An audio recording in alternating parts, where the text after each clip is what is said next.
Jurassic Park, huh? A classic, I dare say. And one of two potential GOATs for Spielberg's catalogue alongside Schindler's List. Which, wow, what a contrast. But like Spielberg's filmography, Jurassic Park has two scenes that I would say are all-timers. The first one being the T-Rex attack. That 10 minutes is a genuinely phenomenal build-up of tension, which really scared the bejeebus out of me as a kiddlywink. The other, which we'll be looking at today, is John Hammond's introduction of Jurassic Park. So let's move it like Hammond and make a stop at Jurassic Park along the... We often talk about how a scene builds tension. I mean, hell, we've already done it once in this video and we're barely a minute in. But what we rarely talk about is how a scene builds tension and awe. They're very similar, really, two sides of the same coin, and they employ a lot of the same techniques and tactics. Hiding the object of the character's focus, having the music and sound effects build, and seeing the character's reactions before anything else. So let's look at how Jurassic Park employs these techniques. When the scene starts, we see Alan Grant's reaction first. Alan, usually reserved and prone to being curt, is left speechless and rising to his feet at something unseen. Whatever it is must be incredible to evoke such a reaction from him. Ellie Sattler, usually talkative and expressive, is distracted by an extinct leaf that is at this point inexplicably in the park. Seeing what Grant has seen, she is left in a stunned silence, also rising to her feet. Their shared out-of-character reactions, despite their opposite natures, builds a sense of tension here. Whatever they are seeing is something completely other, something completely unbelievable. It's a quick and easy way to make the audience feel a tingle in their tummy. We want to see what is eliciting such an intense reaction from these characters. And this is backed by the leaf that Ellie is obsessing over. It is extinct. It hasn't been seen on Earth in millions of years, and yet, here it is. This is pushing the inclination of what we are gonna see. And then we see it, with the camera focusing on its base and rising up, putting its full magnitude on display. We see it. A dinosaur. Ian Malcolm puts it best. You did it.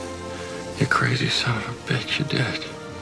And it's worth noting that this is the first time we've seen a full dinosaur in this film. We've been teased with pieces of them, their fossils, the knowledge of them, but here is one, live in the flesh. The music begins to build as Ellie and Alan take in the sheer magnificence of the dinosaur. As John Hammond tells them more and more about the park, factoids about the Brachiosaurus in front of them, the fact that they have a T-Rex. You said you've got a T-Rex? Uh-huh. Say again. We have a T-Rex. We see an even more out-of-character reaction from Alan as he collapses to the floor in a state of shock and wonder, and as the music swells to a crescendo, Hammond announces, Welcome to Jurassic Park.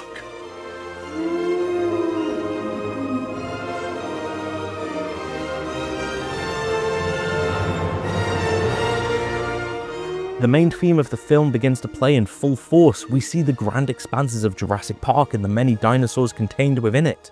It is grand, it is fantastic, and it pays off the continuously building tension, not just throughout this scene, but the film to this point, finally unabashedly showing off the dinosaurs. And as a nice little aside, the characters' reactions serve to encapsulate what they care about. The smarmy lawyer thinks he's going to make a fortune off of the park. We're gonna make a fortune with this place. Ian Malcolm, mathematician and statistician, is in awe that Hammond was actually able to pull it off. You did it. You crazy son of a bitch, you did. And Ellie Sattler and Alan Grant, paleontologists, are immediately invested in the behaviors of the dinosaurs and how they act as living, breathing creatures. They're moving in herds. They do move in herds. Welcome to Jurassic Park is such an impressive scene. It builds tension wonderfully to make the first full demonstration of the dinosaurs to both the audience and characters all the more impactful and all the more memorable. And in this, it lets us know everything we need to know about the four stakeholders Hammond has brought in, before we go into discussions of the ethical implications of the park in future scenes. And for this, its composition, its atmosphere, and its character work, I would say it's a necessary stop along the...